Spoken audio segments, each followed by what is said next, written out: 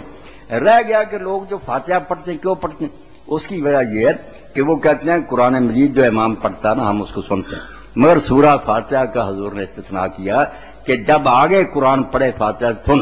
فاتحہ جو ہے نا امام کے پیچھے بھی تم پڑھ سکتے ہو اگر آرام سے پڑھ لو، گڑبڑ نہ ہو. اس حدیث کی وجہ سے کہ جب امام بلند آواز سے پڑھے تو اور کچھ نہ پڑھو سوائے فاتحہ. یہ جو فاتحہ کو آپ نے ایکسپٹ کیا نا کہ یہ الگ ہے، اس کی وجہ سے وہ پڑھتے ہیں کہ یہ سارے مسلمانوں کو دہرانا چاہیے. یہ وہ نغمہ کورس جو مل کر گانا چاہیے. آگے جب شروع کرے گا قرآن پھر خاموشی سے سنائیں گے. یہ سورہ فاتحہ حضور نے خود حدیث میں کہا کہ جب میں اونچی پڑھوں اور کچھ نہ پڑھا کرو سوائے سورہ فاتحہ. اس وجہ سے پڑھ رہے ہیں، حضور کے حکم کی تعمیل کر رہے ہیں کہ یہ پڑھ لیں گے. جب آگے قرآن شروع ہوگا جو امام بلند آواز سے پڑھے گا پھر خاموشی سے سنیں گے. زور اثر میں سورہ فاتحہ بھی پڑھیں آپ اور اس کے ساتھ سورتیں بھی پڑھیں. جب تک امام رکوع نہیں کرتا پڑھتے جائیں. ایک سورت ختم ہوگی اور شروع کر لیں، اور اگر شروع کیا درمیان میں امام جھک جاتا جھک جائے. سری نمازوں میں جن میں امام دل میں پڑھتا وہاں چپ رہنے کا کیا تو کر. کوئی عقل کا جو ہے واقف آدمی بتائے کہ کیا اس وقت خاموش رہنے کا تو کر. سوچتے رہتے ہیں کہ کب اللہ اکبر، تو اس سوچ کی بجائے بہتر نہیں سورہ فاتحہ پڑھے. اور اس لیے بڑے بڑے حنفی علماء نے بھی کہا کہ انصاف کی بات یہ ہے کہ سری نمازوں میں سورہ فاتحہ اور سورت بھی پڑھنی چاہیے. جن رکعتوں میں صرف فاتحہ پڑھی جاتی ہے یہ تو مولانا تقی عثمانی، ظفر عثمانی، عبداللہ لکھنوی سب کہتے ہیں